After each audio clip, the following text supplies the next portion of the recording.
The valley of the Mahanadi in Orissa, like many river valleys in India, has been the scene of dramas inspired by the waters of the great river. In fact, the people living in this valley learn to fear the river's changing moods.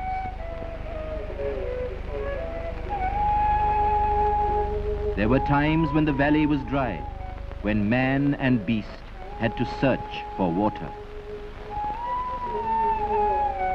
Then there were times when water became the grave of man.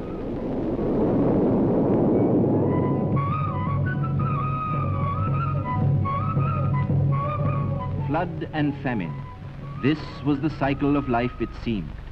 And the people of the valley, with courage and fortitude, came to accept this suffering as if it were all-powerful fate moving in mysterious ways. Men, women and children, uprooted from their farms and lands, were forever finding new earth on which to live. The valley was their ancient home. Where else could they go? Then, after centuries, man used his mind and talent to devise ways and means to harness the mighty river. Plans were blueprinted, and the Mahanadi Valley Development Project came into being. A project that would bend the river to the will of those who lived on its banks. The first phase, Hirakud, the conception was massive. Storage capacity, 675 million acre-feet of water. Power generation, 200,000 kilowatts. Canals stretching 660 miles to irrigate 2 million acres.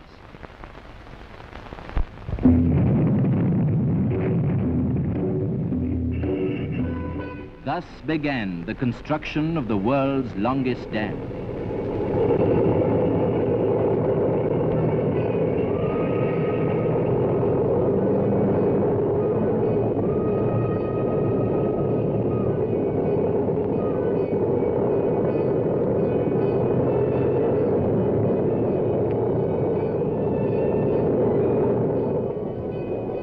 To haul the vast amount of material needed at the site, a special railway line was laid. Meanwhile, survey, material testing and soil research continued as a vital preliminary to the actual construction of the dam.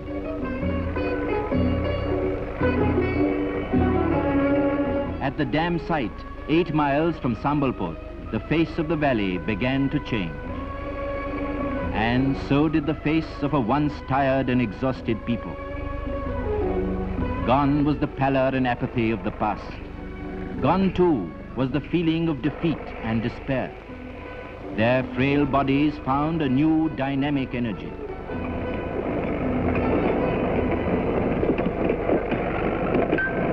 By now, the workers' colony too had grown.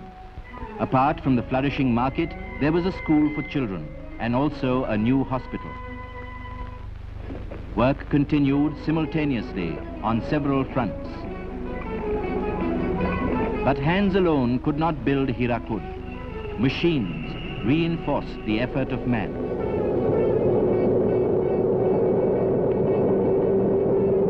Machines and men. In unison, they prepared the foundations of Hirakud, which alone could tame the Mahanadi and make her a source of lasting prosperity. The dikes are an important feature of the dam. They assure the maximum storage of water. Slowly but surely, the outlines of the project take shape. Engineers review the progress of construction. They tackle the specific problems arising from this complex undertaking. The decisions taken here are embodied in the master plan, which guides work on all sectors of the project. Bulldozers and machines that do the work of hundreds of men help speed the building of the earthen section on either side of the main dam, 13 miles of it.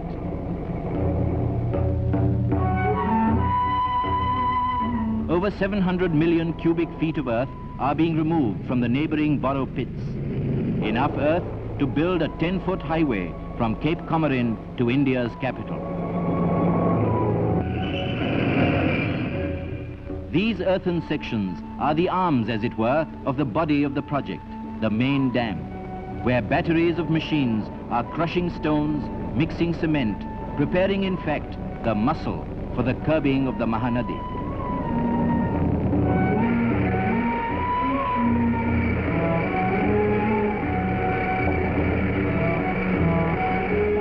Here too, the modern machine unites with the peasant's basket to feed cement to the heart of Hirakud.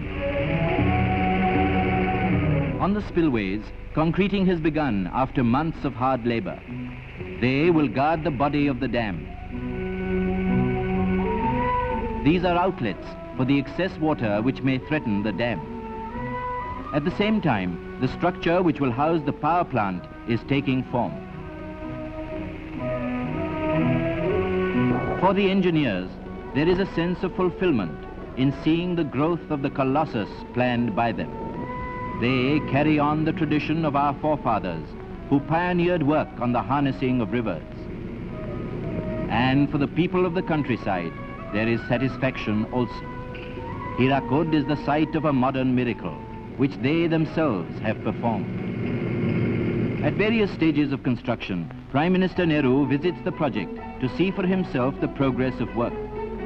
He has described these structures as the temples of 20th century India. And indeed, Hirakud is as vital an achievement as the Sun Temple of Konark in Orissa. The years pass. Work at the dam site continues without respite. The outlines of this multi-purpose project are visible evidence of the success of planning and execution, which has, from its inception, been entirely in the hands of Indians. It is a giant monument to the faith and labor of tens of thousands. They have sacrificed much to make all this possible, even their lands, which will be submerged by the reservoir of the dam, a lake covering 288 square miles. But they know that operations have been launched to reclaim new land for them, land which Hirakud will guard and succor. Already many have been settled in new villages. The old patterns of life are returning.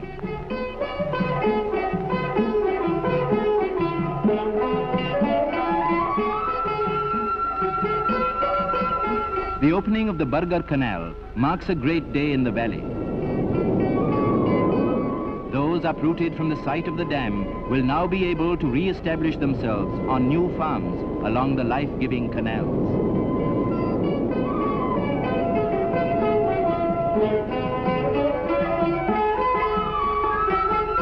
Inspired by the first achievements, the builders of Hirakud, often themselves the children of the valley, begin the final phase of construction. They toil by day, they toil by night, in a fervor of activity, for Hirakud means a new life for them and for future generations.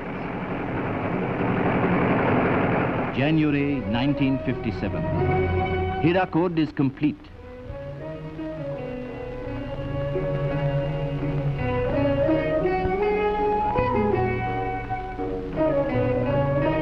Nine eventful years, crowded with the drama of a monumental achievement.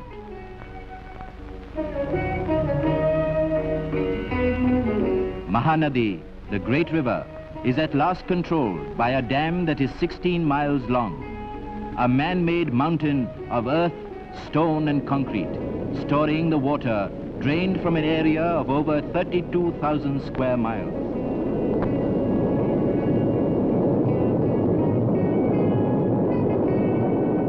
This water will not ravage the valley. Instead, it will turn the turbines of the power plant, creating electric energy which can be sent hundreds of miles to towns and villages, houses and factories.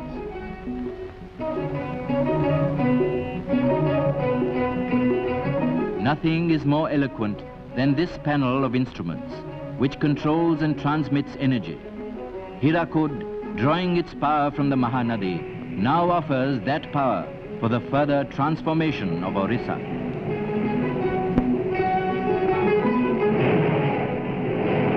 Power from Hirakud creates new industry, new employment, new wealth. It is proof, if proof were needed, that the tragic times will never return. Hirakud has given birth to new townships, complete with technical colleges, which train engineers for the future development of Orissa.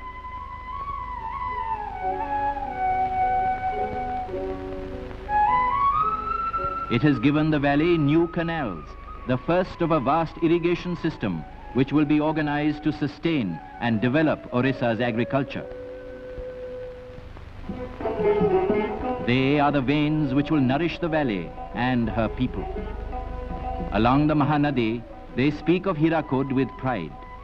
It is a story that generations yet unborn will treasure, for it tells of man triumphant, master of his fate. If these are the fruits of Hirakud, then surely, when the Mahanadi has been dammed at Tikkarpara and Naraj, when even more canals bring life to millions of neglected acres, the earth of Orissa will yield her bounty as never before. That is the prayer of the people of the valley.